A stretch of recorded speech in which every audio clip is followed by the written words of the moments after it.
Good evening, all. Welcome to another session. First of all, I'd like to thank Pranita ma'am and Sanjeet for taking this initiative.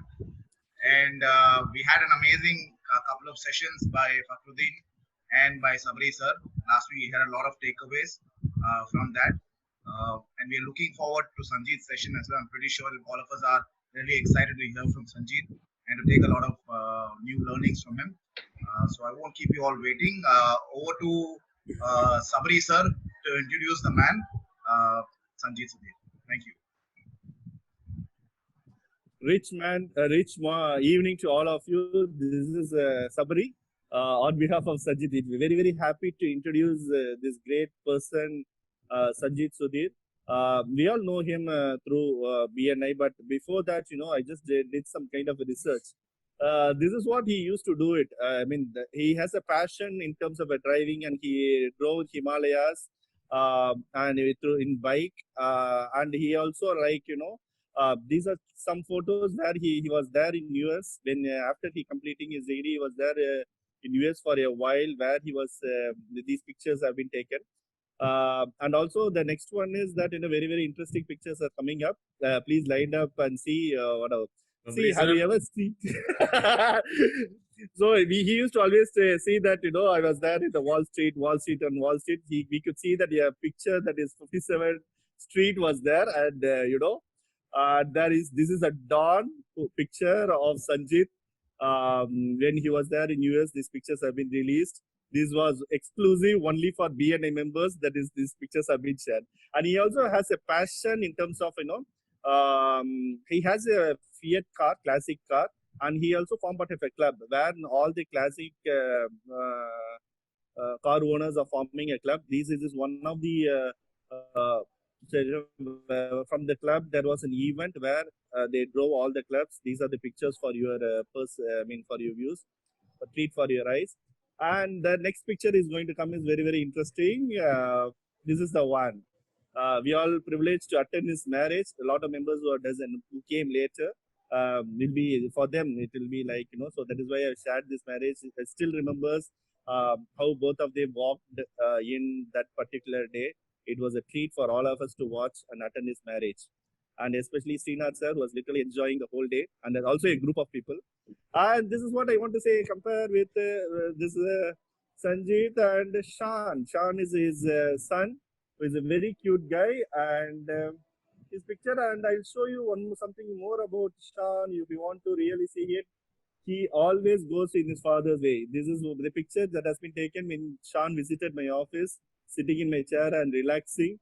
I think soon he'll become an entrepreneur and follows the rules and regulations of his father and will become a rich man. Now, I'm not waiting it over.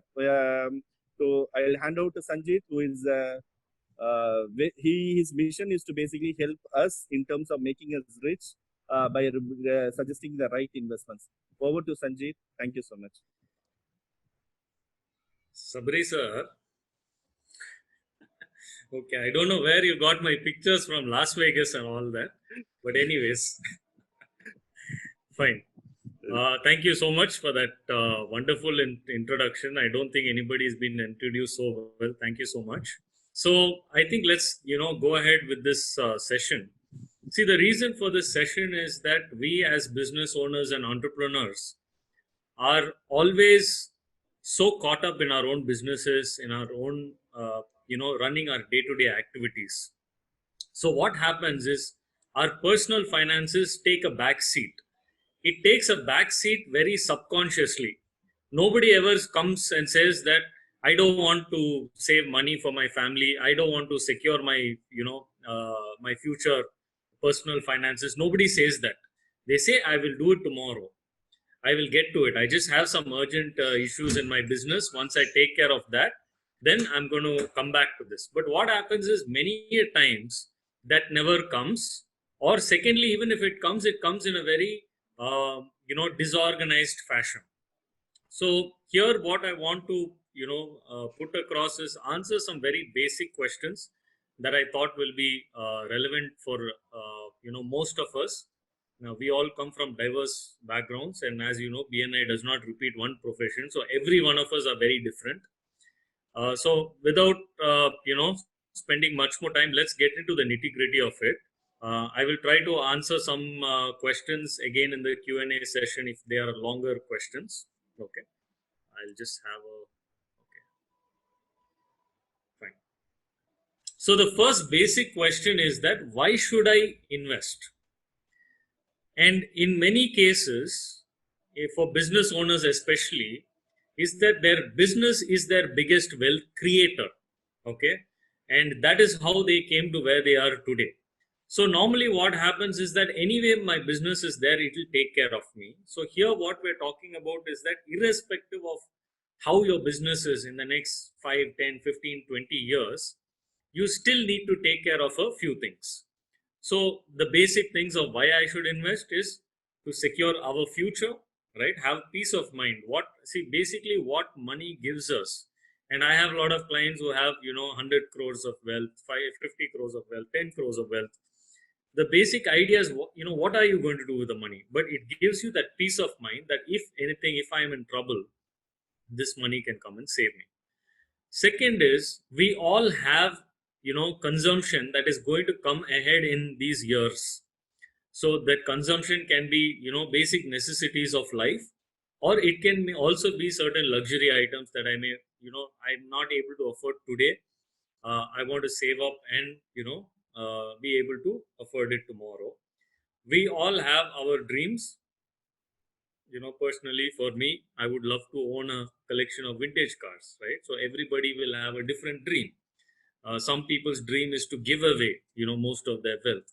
So to fulfill your dreams. And fourth and most important is, what if there is a situation, or when there is a situation when my income stops, then how do I make sure my family is protected? So these are basically reasons why we should invest. If anybody else thinks of any other reasons, please feel free to share in the chat box. We'll move on to the next. The next $1 million question is, when should I start investing? Should I start today? But the answer to that question is always yesterday. You should have started yesterday, right? So that is, and why is this that I should start? Let me not make some money, let me not take care of basic things, and then let me get to investing, right? Let me push it to another day when I have more money. The answer of why this question has to, why the answer is always yesterday is the fact that the more time you give money, the compounding effect is better. So there's a famous saying by Albert Einstein, who we all can agree is one of the smartest, minds in the world, says that compound interest is the eighth wonder of the world. And he who understands it earns it. He who doesn't pays for it. Okay. So now what that means is, the more number of years you give it, it's better. So if you're just starting off your career, if you're in your 20s, then, fantastic. You can just, by saving little, you can catapult your investments over a period of time. Now let's take an example of what this compounding effect. So let's take a number like 1 lakh. Okay. So if 1 lakh grows at X percentage, in this example, I've used 15%. If 1 lakh grows at 15%, for 10 years, that 1 lakh becomes 4 lakhs. If you give it 20 years instead of 10 years, instead of 4 lakhs, you will have 16 lakhs. If you give it an additional 10 years of 30 years, you'll have 64 lakhs. And you give in another 10 years, your 64 lakhs goes up to 2 crore 56 lakhs. Remember, your initial principal was only 1 lakh. So if you see from 10 to 20, 20 to 30, 30 to 40, the jump is huge. Okay, so that is nothing but the power of compounding. You can only experience it, like, let me give you, an example of Pankaj ji. He had invested, a small amount in one of the mutual funds, and he just forgot about it. And suddenly, when he was clearing one of his, drawers and desks and all that, he came up with this piece of paper that said, I invested in Franklin about, 10 years ago, 10,000 rupees, right? So he thought, okay, 10,000 rupees became 15,000, 20,000, whatever it is. But if you see over that period of time, he gave me the sheet of paper, and over a period of time, I saw that fund had become some 64,000 rupees. How? Because he forgot about it. Because he put it, he let it stay, and it compounded, right? So let's get on to the next question of what is the difference between saving and investing? Because often we use, I have saved, I have invested. What is the difference? Is there any difference? First of all, very simple. Let me break it down to you in a very simple fashion. The difference is this: saving is nothing but keeping it safely so that nothing happens to it. Okay, so in your expected rate of return should be a fixed deposit or lesser. If that is your expected rate of return, then it is a saving. So either I keep it in a bank FD, I keep it in my savings account, I keep it in my current account, I keep it in my cupboard, I keep it under my bed. All these are savings. Okay, investing is that I am trying to do something more than what is called as, what is a bank interest? Bank interest is basically a risk-free rate. That means the bank is not giving you 7%. Yes, it is giving you 7%, but that 7%, why the bank is able to give you is because it only meets up with your inflation, the basic inflation. It does not give you anything extra. If you want anything extra, you have to invest. So any investment, and I will show you a whole bunch of investments that are available to all of us. But an investment should ideally give you more than a bank fixed deposit. And the approximate rate today is about 6 to 7% if you take a mainstream, good bank. So before we get into the nuts and bolts, so I'm sharing some basic points with you, right? To kind of clear the air. I don't want it to be a very complicated, kind of a session. So I'm going to see this next thing. What I'm going to share with you is something extremely useful, especially if you say that you are not a numbers person. Right? People say, I don't understand finance. It's just too much for me. I don't understand if I invest this much, how much will I get? It's all a kind of a, blurry situation. Then this is one rule, easy rule that if you by heart, it will solve a lot of your problems. This is called the rule of 72. Rule of 72 basically says that if you want to find out that, so somebody is coming to you and saying that this investment will give you this much return. Okay, fine. What does that mean? So this rule will help you decide that if I get that rate of return, that whatever that person is telling me, then in how many years will my money double? Correct? So somebody is coming to you and saying that, sir, please invest 1 lakh rupees in this investment. It will give you 5%, 7%, 8%, etc. So you can again just go back to this rule and calculate when your 1 lakh will become 2 lakhs and when your 2 lakhs will become 4 lakhs. So take 72 divided by the rate of return that that particular investment is promising to give. Okay, let's use an example of 6%. So 72 divided by 6 is equal to 12 years. So if you get 6% return, then it will take 12 years for your money to double. Similarly, if you get a 14% return, then it is 72 divided by 14. You will get, your money will double in about 5.14 years. Can I get a thumbs up from people who are with me with this rule of 72? Thumbs up can be on the video also or on the chat, whichever. Right? Thank you. Right? So this is a basic rule. If you want, I can explain it in detail again later. Okay, let's move on to this. So this is going to make you, the rule of 72 will make you look smarter than you think or smarter than the other person thinks. Okay, now the golden question, another $1 million question is, how much should I invest? So I get this question asked a lot. Sir, if I invest 10,000 rupees per month, do you think it will be helpful for my child when for their marriage, for their education, etc., etc.? The answer of how much you should invest, really nobody has that answer but you, right? If you come up with a number, say 10,000 rupees, I don't know whether your salary is 20,000 or 1 lakh or 2 lakhs or 5 lakhs or 10 lakhs or 20 lakhs per month, right? So there are many experts who have come up with different formulas. this is something that don't go by only one formula. Even though I'm giving you a formula here, this is not the be all and end all. You can customize it to whatever you want. Okay. But at the end of the day, try to follow a formula. At least in the back of your mind, you should have something that I will aim to do this. So this is a very simple, formula of 60-20-20. So 60% should be all your expenses, including your charities, including the loans you're servicing, including your EMIs, etc. This is, I'm talking about your income. Okay, so we'll get to that in a minute, or maybe let's talk about that first. Okay, so everybody says, I'm a business owner, I don't get a standard income. Then what do I do? So number one, a good practice is always to take a fixed income from your company, right, through a salary, or other means, dividends, etc., where you know that this much is coming into your hand, right, at least as a fixed kind of a salary. Some other people who are salaried obviously will have the salary component. And this should be done on a monthly basis. If you are not able to do this on a monthly basis and you're a business owner, then what you need to do is that at least try to apply this on your yearly numbers on your business. Okay, so let's come back to that in a minute. But 60% should go towards your can go up to 60% can go towards your expenses. That is the left 60. Now let's come to the right 20 first. The right side 20 says that 20% of my money should go into long-term savings that I will never touch.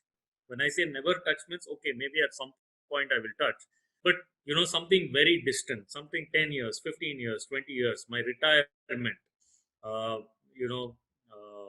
my emergency, retirement corpus, my, maybe a marriage, right? Something like that, a very distant goal. Now this middle 20 that is there is money that you will save, but you will keep spending. You will save, you will spend, you will save, you will spend. So this is where you are trying to save up money for some kind of a purchase, some kind of an expense. That is a big ticket item, right? For example, you may want to put a down payment on your, on your vehicle, on your car, on your bike. You may want to have a function in the family, whether it's a birthday, etc., etc. You may want to do a holiday. So these are, short-term savings that you need to save towards it. But at the same time, you know that at some day you will dip into. The right side 20 you never touch. If you have understood this rule of 60-20-20, please type in the chat box 60-20-20.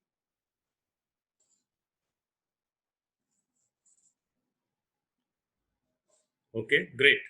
So now coming back to the business owner part of it, if 20% is your long-term savings, then at the end of the year, you know how much you made. And that goes back to the first two sessions that we had, right, by Sheen and by Sabri, which says that you need to have that in order. And hence you will know, and you need to take out 20%, because a business always demands more and more money from you. There will never be a situation in your business where your business will come to you and say, boss, I don't need money. That will never happen. Okay. Maybe unless you're Tata or Birla, but I don't think even that. Next. Now, obviously, we're talking about spending, we're talking about investing, but with spending comes this factor that every one of us in some form of fashion take loans. So how much loan can we take to make sure we are not getting into trouble? Okay, so let's talk about that next. So I'm going to talk about the ideal loan or EMI ratio that you need to have. So if out of your income, 30% is going towards loans or EMIs, that's fantastic. If you're in the 30 to 50%, you better watch out. You have to keep things under control. Otherwise, things are going to escalate. And if you're already more than 50-60% of your income is just going to service your loans, then that's not a good thing. That will end up in a debt trap. And if you have 0% loans, then you have to thank God for where you are. Correct? So this is the loan ratio. If you have any doubts, we'll take it in the Q&A session. Okay. Next is, how much should I have as an emergency contingency fund? So if you take, you never know how an emergency is going to come, from where it is going to come. But ideally, if you are able to keep 3 months of income in a very liquid, short-term kind of a savings, whether it's a FD, whether it's a savings account, whether it's a, liquid mutual funds, debt funds, whatever the case, that is accessible. For all you know, even if you have it in your cupboard, it's not a bad thing. right? Because this is an emergency fund. Okay. Now comes the question, where should I invest? Okay, you're telling me all this. No, where should I invest? And there are so many 100 different options to invest, right? And I'm confused. So let me break this 100 different options into 4 options primarily. Okay. Now these 4 options can be, are come under the heading equity or anything related to the stock market, real estate in any shape or form, whether residential, commercial, plots, agricultural, etc. Your fixed income, or what they call as debt, which is basically a fixed deposits, PPF, EPF, LIC, endowment plans, post office deposit. Basically, this debt or fixed income bucket will give you a return of equivalent to the FD rate, which is about 6-7%. Then for some, investors and some money, there is also other investment vehicles, which is gold, silver, and diamonds, right? Gold and silver. Mohit will feel bad, so I put diamonds also. Okay. So, anyways, so what it needs to first you need to understand is that don't confuse yourself with 100 investments. Then everybody will be confused. First, get clarity that the investment options that I am choosing are in those. We'll go back to the previous. Okay. So the most important options are basically, all come under this. And when you diversify, you need to be in all the 4, all the 4, or at least, 2 or 3 of them. Don't think just by being in fixed deposit, EPF, LIC policy, and post office deposit, you have diversified. That is not, because everything comes under one bucket, right? So we'll move on to the next one. The role of life insurance, I'm not going to talk too much about this, but the basic thing is whenever you look at life insurance, the first goal should be to protect your family. That is, if you are not there, then what happens? How much money will go if you are not there? That is the primary question. Secondary is some returns, okay? But for insurance, please contact your insurance advisor, or you can contact my insurance advisor, who is Dilip Kothari. So he's very well versed in all these products. He will definitely help you.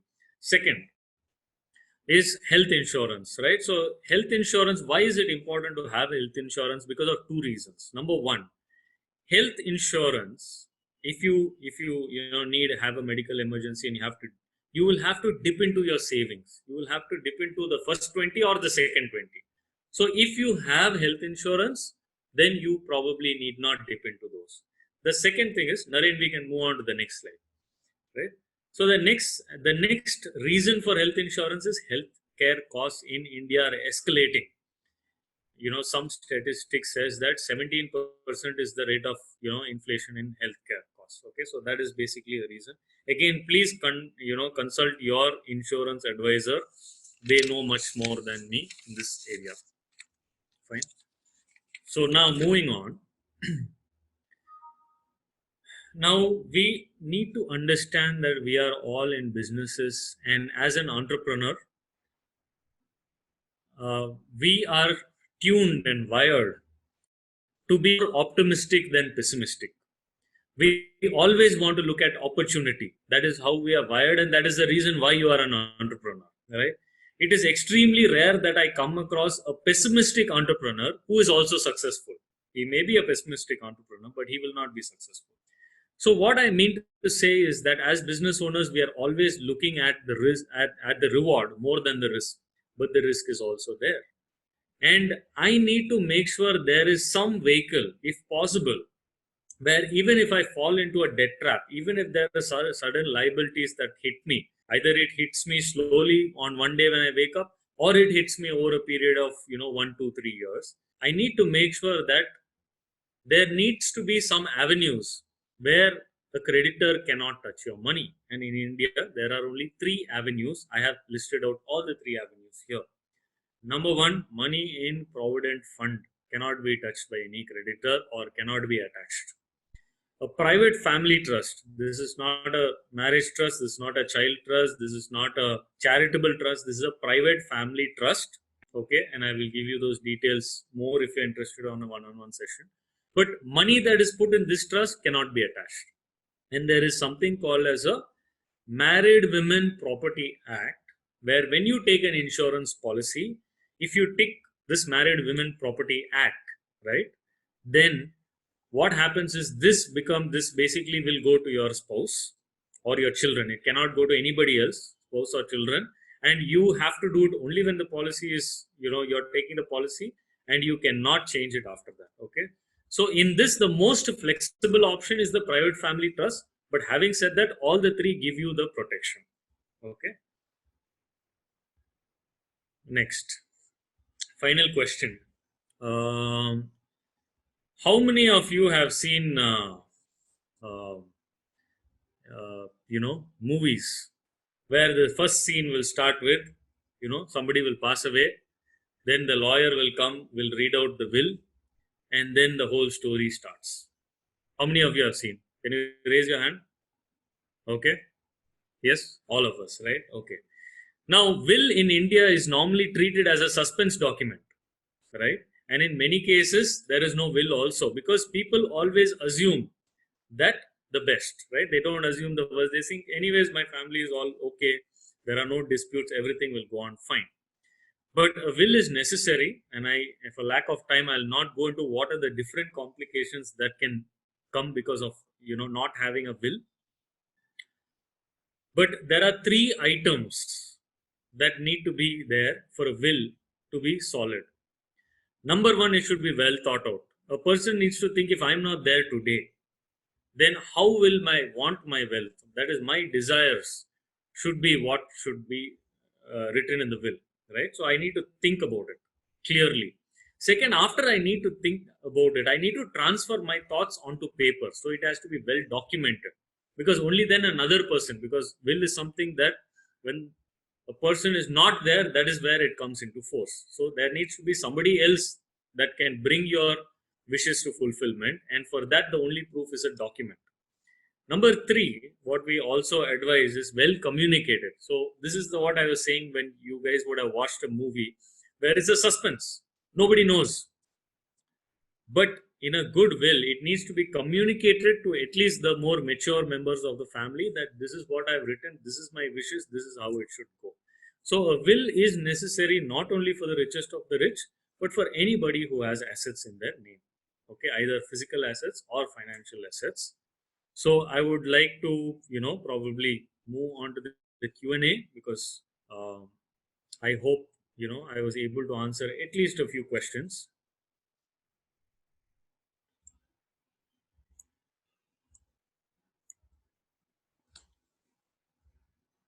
Members who would like to ask questions, please type me in the chat box. I will unmute you in that order. Thank you, Ahmad. Thanks for your comments. Sabri sir, you're unmuted.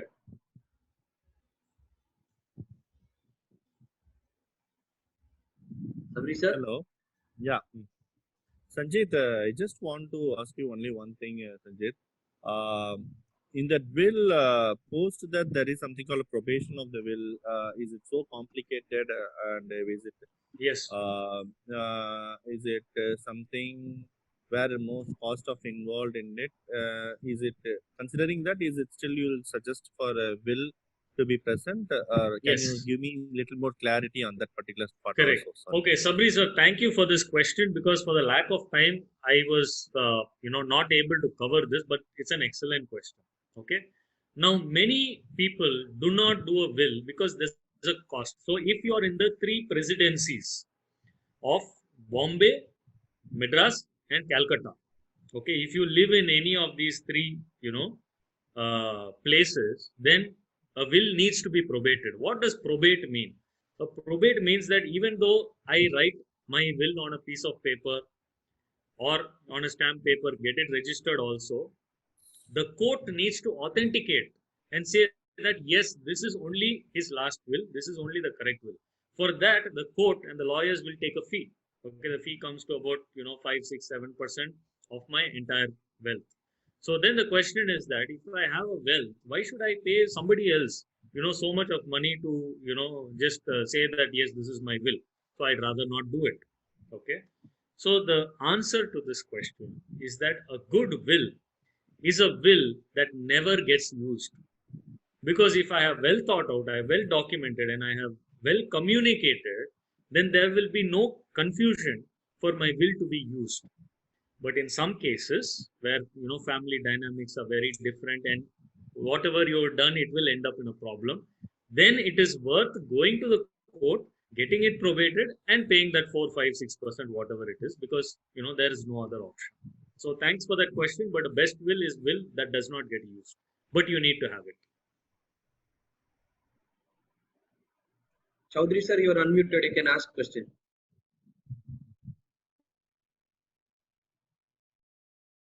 Chaudhary sir. Hello. Are you able to hear me? Yes, sir, I can hear you. Please go ahead. Sir, regarding this private. Chaudhary sir. Yes, sir, you were asking a question with regards to the private family trust.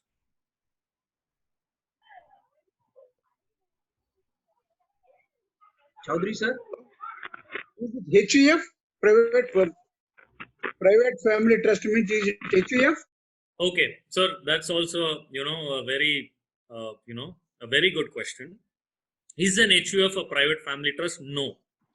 Okay, because a HUF can be attached. HUF is Hindu Unified Family. Basically, that's another PAN card, but that can be attached. So if I have money in my personal name and then I have money in my HUF, my creditors can attack my personal accounts. After they are done with that, they can go to my HUF accounts also. But in the case of a private family trust, that cannot be done because the money that you put into a private family trust is irrevocable gift, which means that the money I put in there, I'm naming that it goes for the benefit of my wife and family, wife and children, and I cannot take that money back. It is for my family's welfare. But in an HUF, you can always pull the money back, right? So which means an HUF can be attached. A private family trust cannot be attached. So we have to open separately private family trust? Yes, sir. You will have to register a trust. It will have a separate name, separate PAN card, separate bank account. So what is the meaning of probate? Private family, so there is a charitable trust where you are collecting money from public. Private family trust means only the members of the family can contribute to this trust. You cannot have an outsider contribute to this trust. Right. Okay, then what is the meaning of probate? Actual meaning? Probate is nothing but you will have, if a will needs to be probated, you will have to take that will, go to the court, and the court will have to say this is a genuine will. So that process is called probate, and there is a charge for it. There is a fee that comes with it. What is the procedure for will, sir? Sir, will, even if you scribble it on a piece of paper that is in front of you right now, that is also a valid will, right? So anything that you write on a piece of paper is a valid will. But the suggestion is make sure whatever will you write is registered at the sub-register office so that nobody can contest that will was not signed by you. If I write it on scribble it on a piece of paper, then people can contest it, saying that is not, that is not his signature, that was not his will. Now, even if a will is registered, it can be contested in court, but the contestment will be that after registering this, he wrote something else. But you cannot contest that this person did not sign because it was done at a sub-register office. It can be altered also afterwards also. Yes, sir. It can be altered. You can write as many wills as you want. Yes, correct. Oh, thank you. We have our next question from. Thank you, sir. Next. Dr. Ahmad, you're unmuted. I just saw that. That session was very informative. Thanks to you for that. Thank you, Doctor. Anything related to finance, it is completely new to me. I'm a pure amateur to this field. So the sessions, what happened before, like Sabriga Reason sir and Fakuddin, both of them did very good. But for me, it was like I was blindfolded completely. I wasn't getting much of information. I just had information that okay, there is something that I have to get into this field. And so they both are experts in business finance, and my area of focus is personal finance. Yeah, your thing was more simplified, and I could understand something out of it. So my question also might be an amateur one, but I just wanted to ask this: if someone is coming in for the investment as first timer, where you will advise them to invest, and what if someone comes in a small scale investment, like his earning is very minimal, his monthly Yes, sir. So salary, I what will is tell you the minimum, answer to that. The and answer to that question. what is the difference between investing in a mutual fund and other investments, and what is the basic return we should be expecting from an investment which says that this is a good investment? Okay. So basic, so let me answer that question. First of all, as I classified, an investment, if you want to call it an investment, should give you at least a little bit more than your bank return. Okay, so if it is giving you bank return or lesser, it is a saving, it is not an investment. Okay. Second question, that you asked is how much should I invest, or if I'm just starting off? Number one, knowingly or unknowingly, all of us might have done some investments, right? Where we might have bought some policies, we may have put some FDs, we may have saved some money, we might have bought a plot, whatever it is. So let us first analyze out of these 4 buckets that I mentioned of equity, real estate, fixed income, and gold. Do I have anything already? That is the first question you need to answer. The second question that you need to answer is that, okay, if I already have this, then with my available money, what do I buy next? Right? So that is what it is. And a mutual fund and other investments. So like I said, whatever gives you more than that. Now, how much you should invest? How much you should invest is another question you ask. At least 20% of whatever you're making. And this money is money you will not touch. And short-term investments, an additional 20%. So that is the answer. It's not an amount, it is a percentage. No. What I'm asking is for people like daily wages or people like they're earning somewhere around 20,000-25,000 per month. Correct. Even if they are interested in investing, yeah. But most of their money goes in for the in that 60%. I can say that 60% will be like 90-95% for them. Correct, sir. So that is exactly what needs to be changed. What will be your advice for them? Yeah, my advice to them is if somebody is spending 90, 95, 100%, there are very high chances they are in some sort of a debt. Okay? So the first thing should be to try to reduce debt. Second thing is that first save and then spend. So if I'm getting 25,000 rupees in my hand, first let me take out 5,000 rupees and save it in whatever, whether it's a 500 rupees SIP I'm putting in a mutual fund, whether I'm buying a insurance policy, whether I'm buying a fixed deposit, whatever it is, 5,000 is gone. After that, my 20,000 only I'm going to run my family or do whatever. That is how it needs to be done. Okay. Can I just ask one another personal question? Sure, sir. I'm from a community where we are not allowed to get into any interest and stuff. Yeah. So you may be following the Sharia law. Okay. Yeah.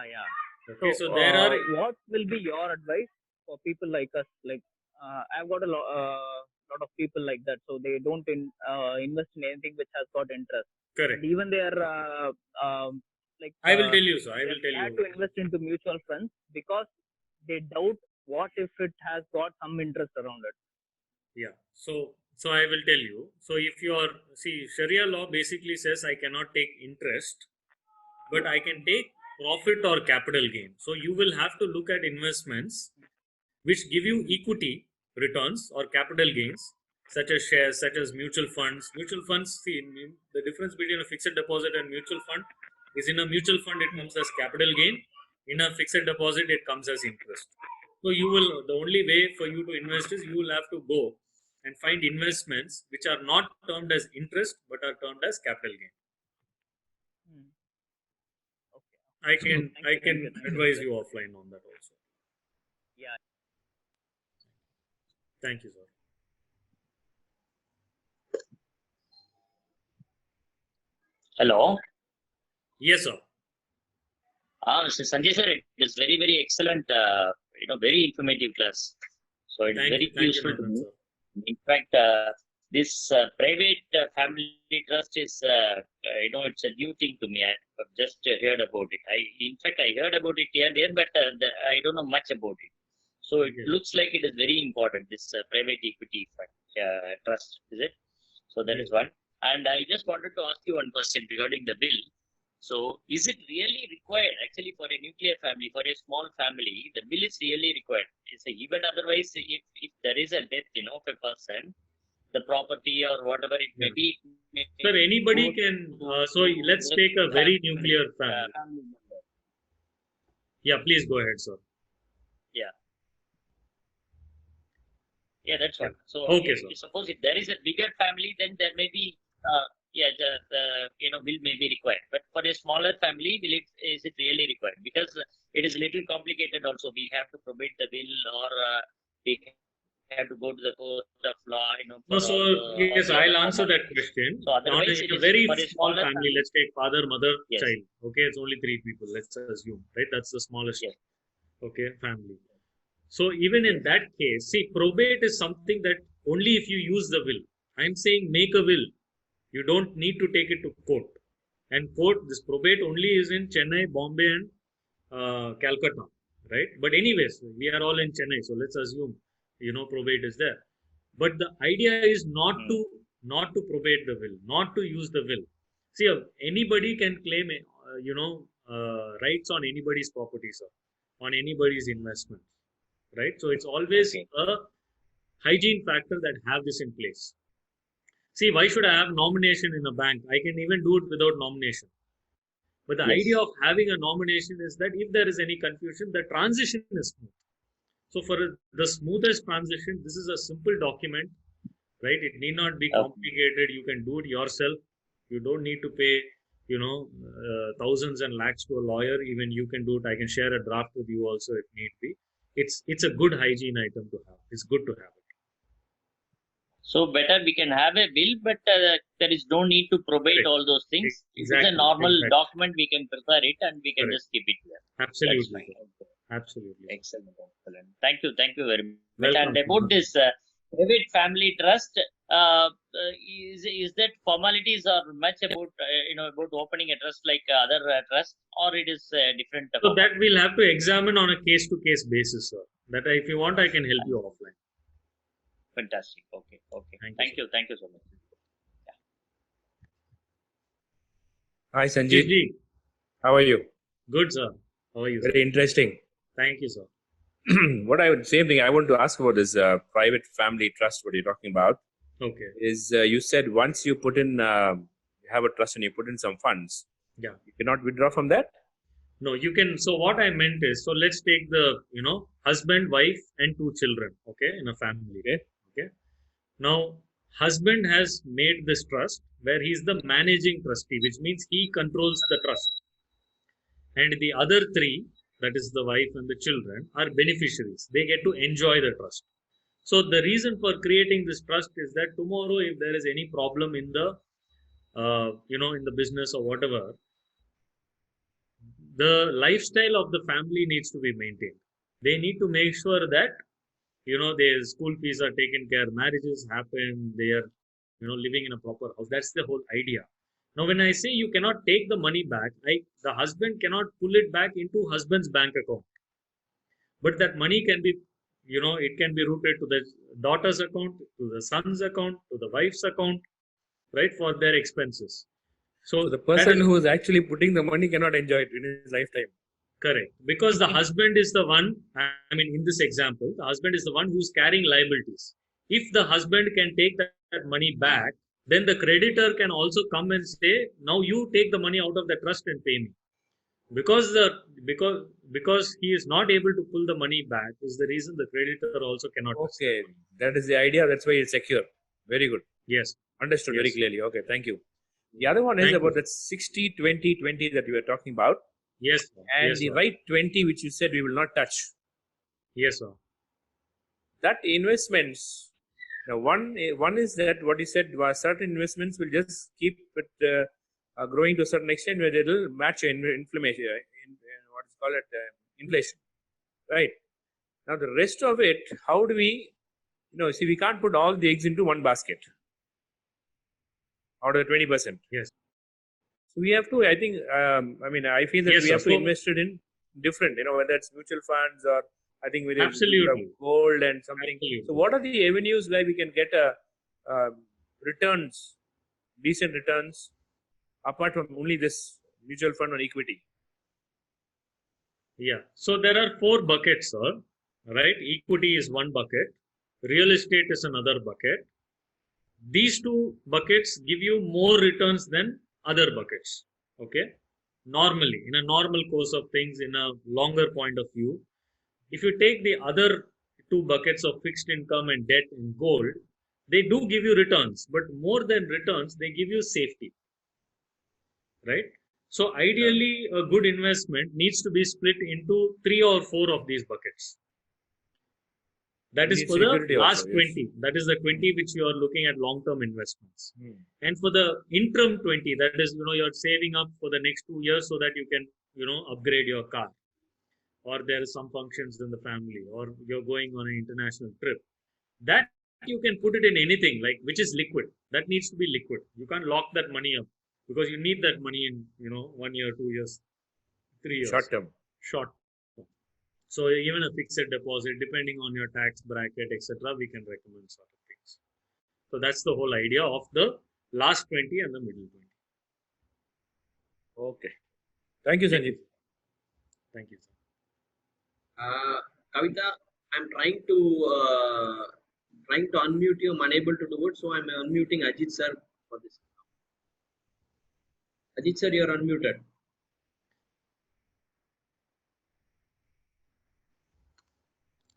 Ajit ji.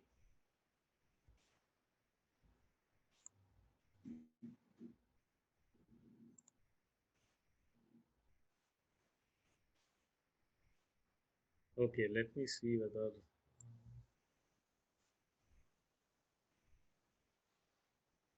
Okay, I have a question here by Kavita ma'am till Ajit ji comes. The question is, hello sir, I have a question for you.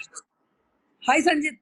Ajit. Hey, excellent session, Sanjeet. Thank you. Very informative, very useful. My question is, I have a HUF account. Yes. Can that be converted into a private family trust? No, that cannot be converted. You can continue to keep your HUF account. In addition to that, if you want, you can always open a private family trust. I cannot dissolve the HUF. You can dissolve the HUF. You cannot convert a HUF to a private family trust. Okay.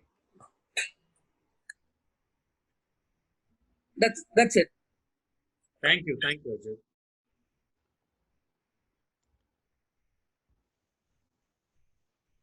I'm still unable to unmute Kavita actually. I think Ashish sir is having a question. Sanjeev, this private trust, is there any trust, minimum number of people that have to be in that? 2 people are. So normally at least 2 trustees. All trusts should have minimum of 2 trustees. Okay, I just wanted to find out. Thank you, Sanjeev. 2 trustees, minimum corp 10,000 rupees. How much minimum corpus? 10,000 rupees. Okay. All right. Thank you, Sanjeev. Welcome, sir. Thank you, Sanjeev. Requesting Pranita ma'am to take over, considering the time. I will just answer one question that is here already posted, if that's okay. Can I, Naren? Yeah. Sure. Please. Yeah. Okay. So, Kavita ma'am has asked, I have a question. For instance, I already have invested into equity shares, and now I want regular income through a source which, according to you, will be better, preference shares or dividend shares. Okay. So this is a question I will take offline, ma'am. There are many avenues to create income, but the golden rule of investing is do not take income from your investments unless you need it. If you have another business or anything else that is giving you income, then do not take income from your wealth that you have created, because it is going to affect the compounding power of money. Right? So this is a golden rule. Take money only when you want it. Otherwise, do not take income. Let it grow. Okay. And Abhishek Todi, that is, I think Adarsh Todi sir is asking, is an unregistered will be valid to settle official wealth among family members?